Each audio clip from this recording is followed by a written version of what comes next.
Sobat Republika, hari ini ratusan ribu jamaah Indonesia akan membersamai jutaan jamaah haji lainnya melaksanakan puncak ibadah haji, melakukan wukuf di Arafah.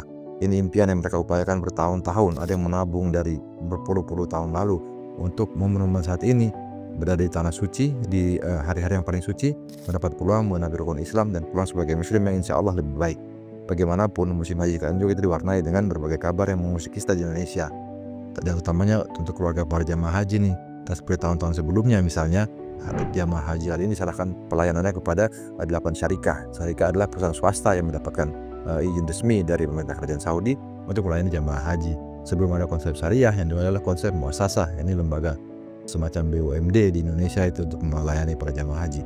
Pada 2024 ada 1 syarikah yang melayani jamaah haji RI. Tahun ini ada 8 syarikah. Ini kemudian menimbulkan persoalan karena kita mendapatkan laporan ada jamaah sekloter terpisah di hotel yang berbeda. Nah, kemudian ada sekeluarga bahkan yang terpisah di hotel yang berbeda. Koper-koper jamaah tidak kunjung mereka terima. Anak dan orang tua terpisah saat menurunkan ke Makkah.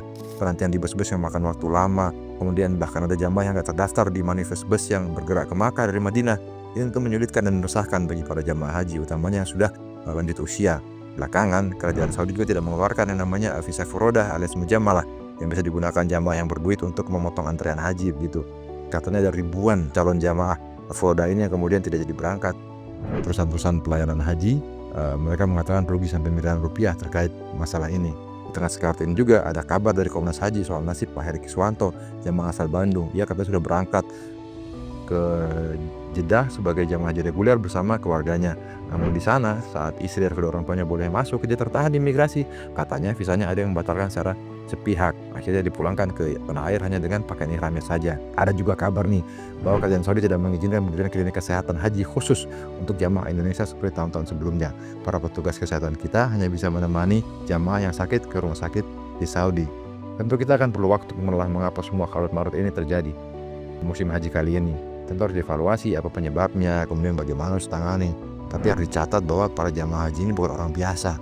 Mereka dapat sebutan Dayufur Rahman alias tamunya Allah yang Maha Pengasih. Tugas dari pihak-pihak terkait di Indonesia maupun di Saudi untuk membuat perjalanan mereka lebih mudah, untuk membuat ibadah mereka lebih mudah, bukan untuk menyulitkan, bukan untuk dibuat resah dengan hal-hal yang tidak perlu.